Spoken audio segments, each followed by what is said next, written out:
माँ आनंद जो हैं, प्रेम आनंद शीला, माँ शीला कह लें उनको, वहाँ से माँ प्रेम निर्वाणों तक ऐसे विवाद जुड़े रहे जिनको लेकर अभी तक कन्फ्यूजन बना रहा है। आप उस पर कुछ साफ करना चाहते हैं तस्वीर? जी, मैं उसके बहुत बड़ी बात नहीं चाह रहा।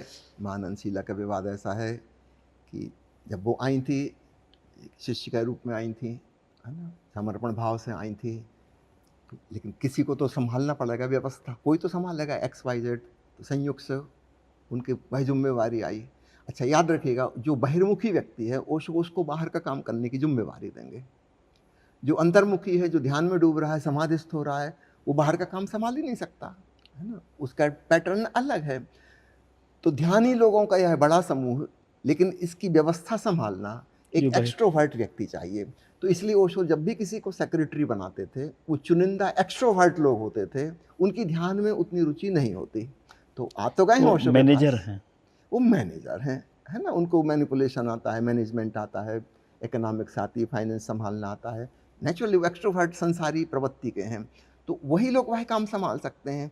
जो अंतर यात्रा में लगे हैं, नाथ ब्रह्म सुनने में डूब गए हैं, राम का गुंजन सुन रहे हैं, उनसे ये सब काम होगा ही नहीं, वो डुबो देंगे डुबा देगी संस्था को।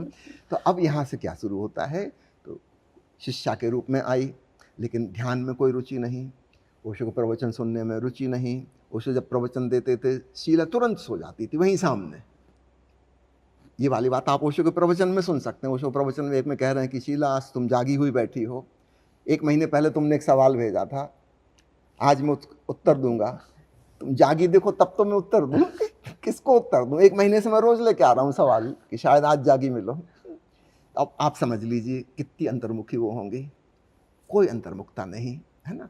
इनको बाहर का काम संभालने को मिलता है। जब पावर हाथ में आ जाता है और पावर जब बड़ा होता चला जाता है, तब पावर करप्ट्स।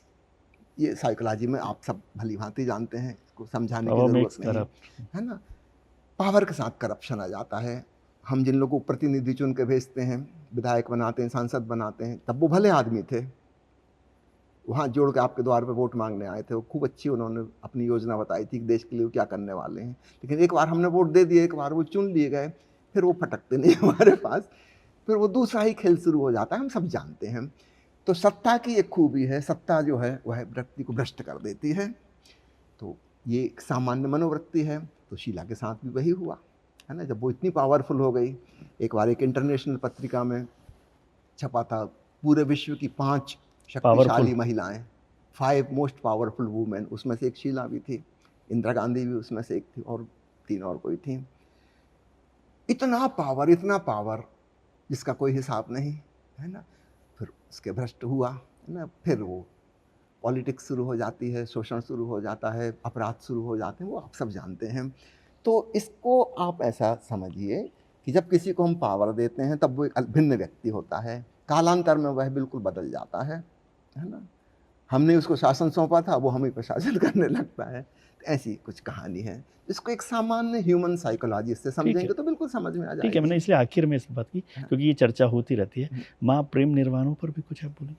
निर्वाणों के बारे में बताना चाहूँगा, शायद आपको कुछ हिस्सा तो पता ही होगा। ओशो के छोटी उम्र में, बचपन में सहेली थी उनकी, शशि नाम की, है ना, जिसकी करीब 12 साल की उम्र में डेथ हो गई, और मरते समय उसने कहा था कि मैं दोबारा आऊँगी आपकी सेवा करने के लिए। फिर वो आती है अंग्रेज महिला के रूप में, ओशो के पास दीक्षित होती है, और ओशो उसको नाम देते हैं महायोग विवेक। ओशो कहते हैं कुछ याद आया तुम्हें? कहा कि मुझे तो नहीं आया था। इंतजार करो। ओशो कभी खुद अपनी तरफ से नहीं कहते, जैसे एनलाइटनमेंट को उन्होंने अपनी तरफ से नहीं बताया, क्रांति दीदी को खुद ही ख्याल आया, ऐसे ही उन्होंने विवेक से नहीं कहा।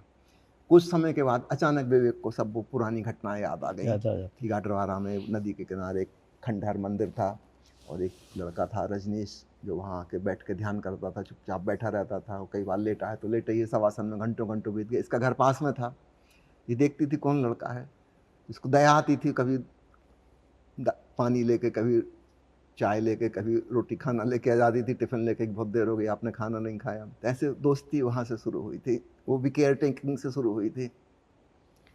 फिर आ गई वो, तो उनका मैं तुम्हें उसी नाम से बुलाऊंगा, पहले भी गुड़िया कह के बुलाता था, तो उसी नाम से अब पुकारूंगा, just to keep the continuity. तो ये कहानी विवेक की है, जो ज़िंदगी भर उनकी सेवा की।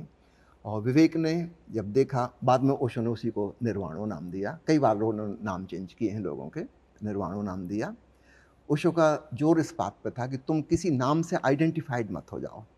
जैसे उन्होंने खुद का नाम कई बार बदला, संन्यास दीक्षा लेकिन देते दीक्षा में तो आप नाम देते हैं, नाम बदल देते हैं। बदल देते हैं ना, तो यही बताने के लिए ना तुम वो नाम हो ना तुम ये नाम हो।